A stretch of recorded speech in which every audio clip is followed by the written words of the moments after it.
नमस्कार। Super India news में आपका स्वागत है। मैं हूं राजेश आर्य। आइए देखते हैं आज के मुख्य समाचार यानी विशेष समाचार। रोग से अधिक घातक अमेरिकी उपचार।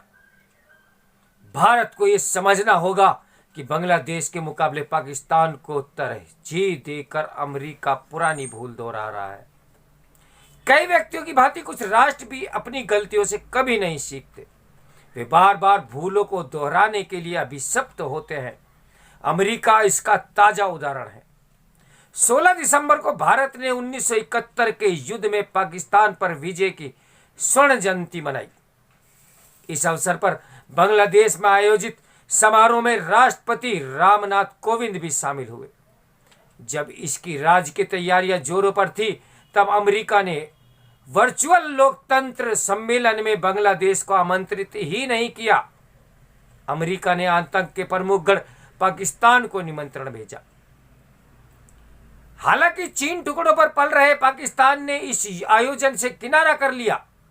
अंतर्राष्ट्रीय मानवाधिकार दिवस पर भी अमेरिका ने चीन, रूस, म्यांमार सहित जिन देशों के 10 संगठनों और 15 व्यक्तियों को प्रतिबंधित सूची में डाला है, उसमें बांग्लादेश का अर्धसैनिक बल यानी रैपिड एक्शन बटालियन RAB के 7 पूर्व और वर्तमान अधिकारी भी शामिल रहे।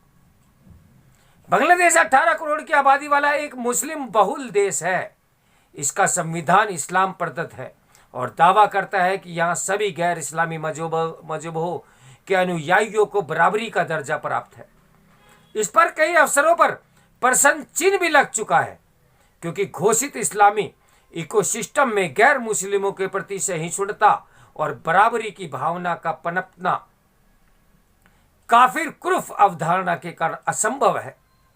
इसी कारण अभी पिछले दिनों दुर्गा पूजा के दौरान हजारों की संख्या में भीड़ ने कुरान के अपमान का बहाना बनाकर चुन चुन कर अनगिनत हिंदुओं और मंदिरों पर हमले किए। इसमें बहुत से लोगों की मौत भी हो गई। इससे पहले इसी वर्ष मार्च में प्रधानमंत्री मोदी के बांग्लादेश यात्रा के दौरान भी उन्मादी भीड़ ने कई हिंदू मंदिरों को निशाना बनाया। क्या अमेरिका के बांग्लादेश विरोधी आचरण का कारण बांग्लादेश की उपरोक्त घटनाएं हैं? यदि ऐसा होता है तो अमेरिका ने लोकतंत्र सम्मेलन में पाकिस्तान को आमंत्रित क्यों किया? इसी तरह मानवाधिकार हनन के मामले में उस पर प्रतिबंध क्यों नहीं लगाया? पाकिस्तान में हिंदू सिख 1947 में 15-16% से घटकर 1.5% से भी कम क्यों रह गए हैं? यहां आए दिन गैर मुस्लिम युवतियों का जबरन मतांतरण, बाद में निकाह करा दिया जाता है।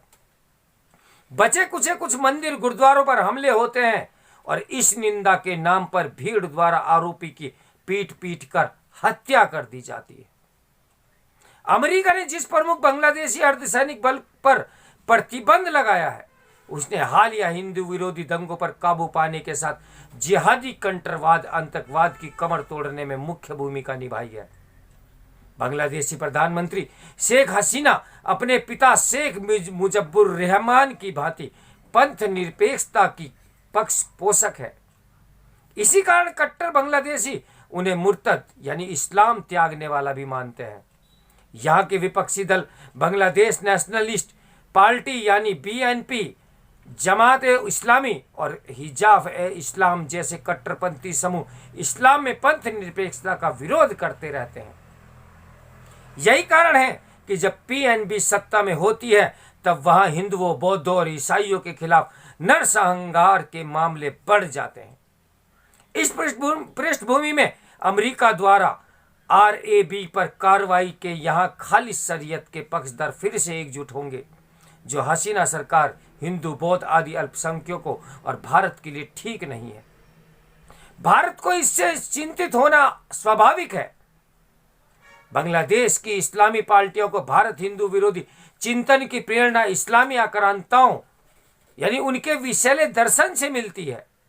जब दिसंबर 1971 में भारतीय नेतृत्व ने पूरी बंगाल में पाकिस्तानी सेना के अत्याचारों से निपटने के लिए सैन्य विकल्प को चुना, तब अमेरिका के तत्कालीन प्रशासन ने अमेरिका के सहयोग के लिए बंगाल की खाड़ी में अपना जंगी जहाज तैनात तक कर दिया था।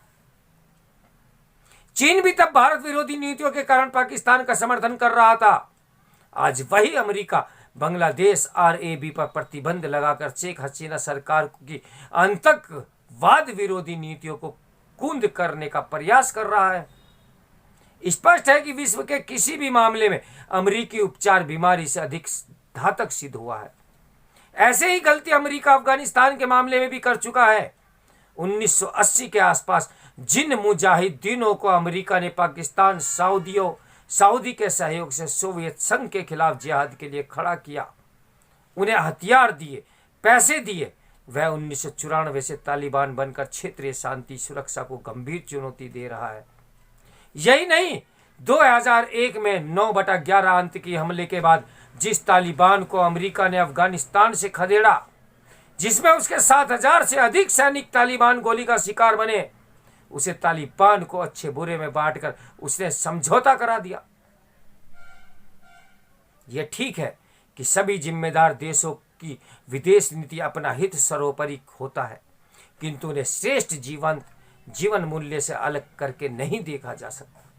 अमेरिका जहां सबसे शक्तिशाली लोकतंत्र है, वहीं भारत इस संदर्भ में सबसे बड़ा देश है।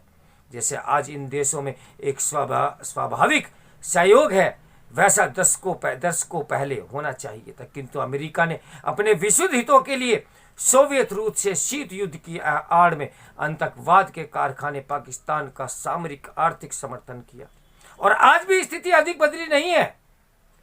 अमेरिका फिर वैसी ही गलती दोहरा रहा है। उसके द्वारा RAB पर प्रतिबंध लगाना और पाकिस्तान को लोकतंत्र मानना इसका परिणाम है। तो मेरे साथ बने रहिए सुपर इंडिया न्यूज टीवी की ब्रेकिंग न्यूज के लिए। ऐसे ही समाचार आपके को समय समय पर मिलते रहेंगे। मेरे चैनल को सब्सक्राइब करें। नमस्कार, मैं हूं राजेश आर्य।